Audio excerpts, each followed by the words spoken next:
Dans cette vidéo Blender, nous allons voir comment placer le maillage d'un sujet correctement. Donc pour ça, il y a deux méthodes. Donc soit vous partez d'un fichier FBX ou Blender avec le maillage qui est déjà bien positionné ou à nu, dans lequel en gros il n'y a pas de système de rigging, ou alors vous partez, comme moi, d'un système déjà rigué que vous allez nettoyer afin de remettre le maillage complètement de manière d'origine pour pouvoir refaire le rigging.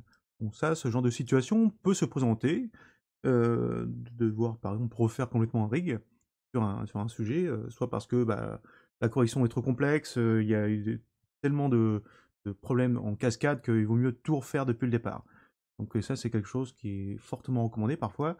Au lieu d'essayer de corriger quelque chose qui a été fait de manière un petit peu catastrophique et qui enchaîne donc les problématiques, il vaut mieux tout refaire depuis le départ.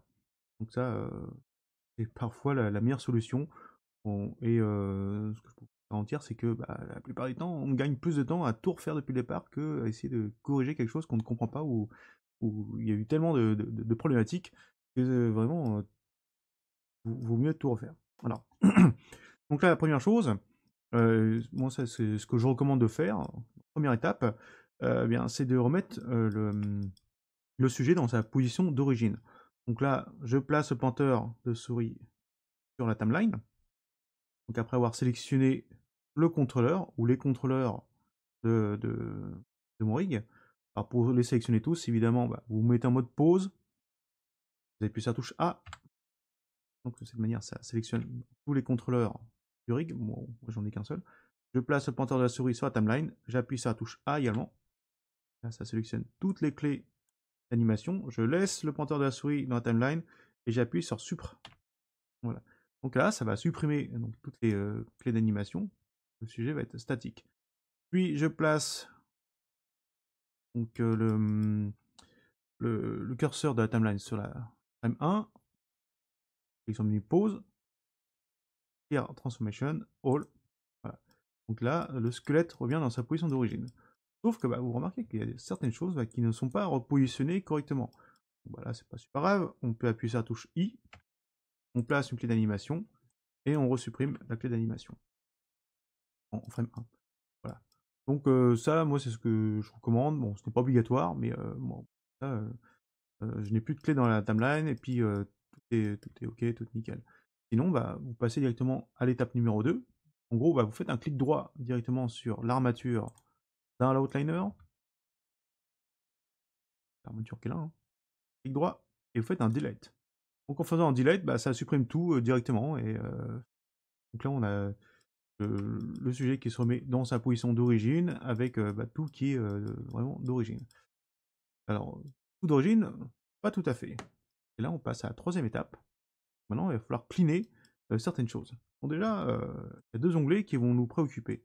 Le premier onglet, c'est l'onglet avec le triangle vert, qui s'appelle Object Data Properties, qui va bah, nous montrer ici là, le vertex group pour les groupes de scaling, et l'onglet qui s'appelle Modifiers, sur lequel bah, appliquer les modifiers. Bon, déjà, pour commencer, le plus simple, c'est de sélectionner tous les maillages. Ensuite, en mode objet, évidemment.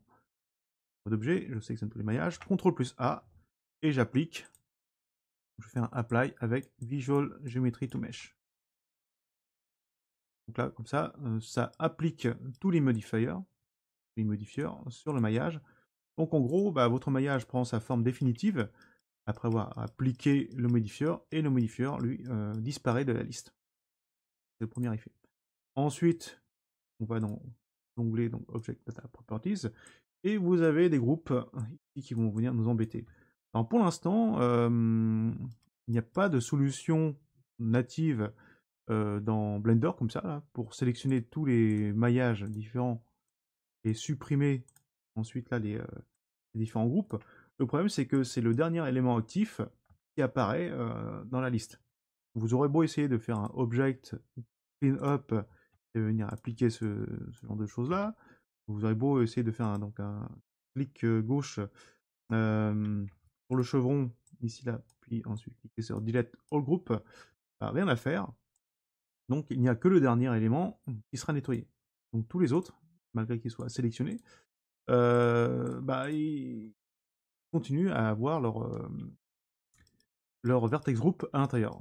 Donc là, plusieurs solutions. La première, c'est de sélectionner donc chaque maillage et de venir dans l'onglet Object Data Properties, puis dans la section vertex group, de cliquer sur le chevron et de demander une suppression de tous les groupes. Moi, je le fais manuellement, ça va, il n'y a pas trop d'éléments. La question qui en découle, c'est ouais, mais si j'en ai une centaine d'éléments, comment est-ce que je fais? Si vous avez une centaine d'éléments, il existe des scripts que vous pouvez trouver sur Internet. Donc, utilisez votre moteur de recherche favori et tapez donc les mots-clés, par exemple, du style Blender, script, delete, vertex group, multiple mesh, un truc comme ça. Donc, utilisez des mots-clés qui vont vraiment vous aider à trouver ce plugin. Donc, une fois que tout ça est bien nettoyé, donc dernière chose à faire, donc là je vois que bon, c'est plutôt correct, c'est nickel. Ce que je peux vérifier donc en cliquant ici là, par exemple, voilà. Là, je vois qu'il y a des rotations qui sont appliquées dessus et qu'il y a des choses peut-être qui ne sont pas placées de la même manière que le fichier d'origine. Donc là, c'est à vous de voir. Bon, déjà, ça c'est plutôt pas mal. On peut laisser ça comme ça. Voilà. Donc voilà comment est-ce qu'on fait pour cleaner un objet. Alors sinon, je vais rouvrir le fichier de base, comme ça. Donc, où ici on a les lamelles qui ne sont pas bien repositionnées. Enfin, bien repositionnées. Elles ne sont pas positionnées comme dans le fichier final. Et ça, c'est fait exprès. Alors, comme je disais, que vous partiez d'un rig pour le défaire, le nettoyer et retomber sur cette pose d'origine, ou que vous ouvriez directement un fichier Blender ou FBX avec le fichier, de toute façon, le but, ça va être de refaire le système de rig. Donc, avant de passer à la suite, la première chose à faire, c'est de bien positionner le sujet dans l'univers. C'est-à-dire qu'en vue de face, il doit être bien positionné de manière symétrique. Et en plus, attention, vous devez savoir où se trouve l'avant et l'arrière de votre sujet. Avant et arrière.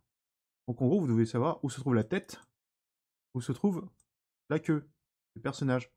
Donc pour faire en sorte, le sujet, pour faire en sorte que le sujet regarde dans la direction -Y.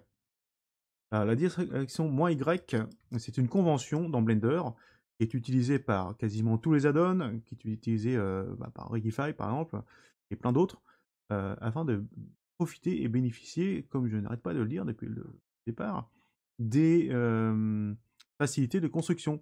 Donc allez voir la vidéo concernant le placement des os du système de squelette Blender à ce sujet pour comprendre pourquoi est-ce qu'on utilise cette convention.